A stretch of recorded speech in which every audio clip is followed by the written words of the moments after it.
Happy New Year, everybody. Last year we witnessed the UFC debut of Alistair Overeem at 141 and watched as he retired Brock Lesnar, who will no longer be able to scare little children. Ugh. Anyway, you might be asking yourself, why is he talking about this event now? Because I was a little late with my drawings, alright? Let's get to the main card. First match on the main pay-per-view card was Phan vs Jim Hettes. This was a pretty good fight. I was super impressed by Jim Hettes. He showed amazing grappling skills, sweeping Nam over and over again, pretty much taking him down at will. He put up a relentless pace that Nam just couldn't keep up with. On the ground, he showcased amazing jiu-jitsu skills, taking dominant positions, constantly transitioning from side control to full mount.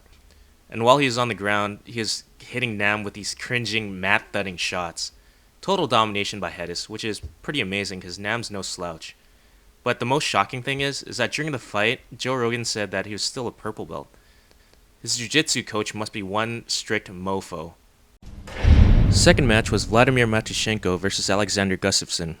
One of the shorter matches on the card, with Gustafsson TKOing Matyushenko in the first round, all started by Gustafsson catching Matyushenko with a jab as Matyushenko was rushing in for what looked like to be a left hook.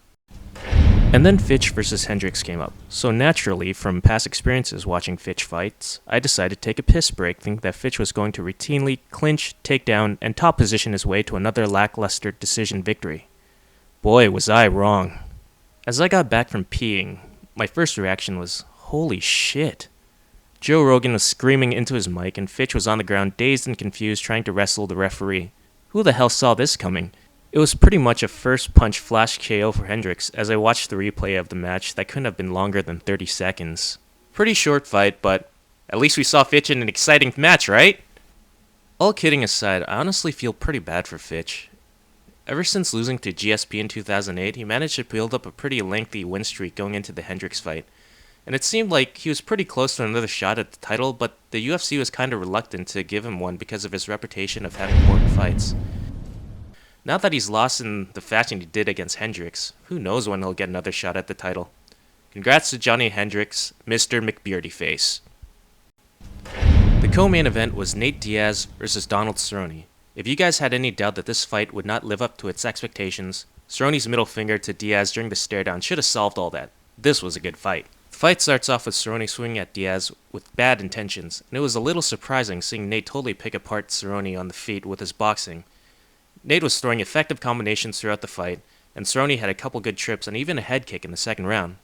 Going into the third round, Cerrone looked totally done, and it was hilarious seeing Greg Jackson raging in Cowboy's corner. Diaz returns the favor to Cerrone by giving him the double birds going into the third round. Overall, fun fight to watch. And then it was time for the heavyweight matchup that everyone wanted to see. Lesnar versus Overeem. Prior to the match, I had Overeem winning this because he's just so much more experienced than Lesnar, and their striking skills aren't even on the same planet.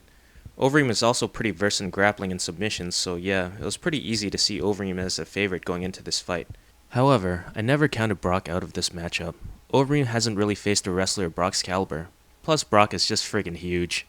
All it would take is one takedown and it would be a long night for Alistair. Going into the fight, I was a little concerned that Overeem was taking Brock lightly, saying that he predicts a first round KO but can guarantee a second round KO for sure. But you know what? Overeem freaking delivered. Starting off the match, it was clear that Overeem was concerned about Brock's takedowns, hence why his hands were closer to his waist. A couple minutes passed and it was clear that Lesnar was not capable of taking Overeem down, eating a couple brutal knees for his efforts. And that's when Overeem got into his groove and just showed no respect for Lesnar's striking ability, finishing him off with a pretty vicious body kick right to the liver. And if this is really Brock's final match, I have to take my hat off to him. I was never really a big Lesnar fan, but he always impressed me.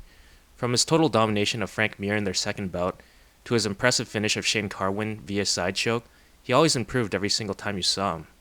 And you can't help but give Lesnar his respect. You have to, otherwise he'll hunt you down and eat you. But seriously, for the amount of experience he had going into the UFC and accomplishing what he did, that's pretty impressive. So what do you guys think of Brock's career in retirement? Share your thoughts by leaving a comment below. And freaking Overeem, man. Former heavyweight Strikeforce champion, heavyweight Dream champion, K1 Grand Prix champion. At the rate this is going, it's only a matter of time before a predator comes down from space to try to claim his skull for a trophy. Come on, kill me, I'm here. Come on, do it. Hey everybody, thanks for watching, and if you like this video, please subscribe to my channel and give this video a like and favorite. Otherwise Brock will haunt you while you sleep. Seriously, try and get some rest with this image in your head all night long. Subscribe!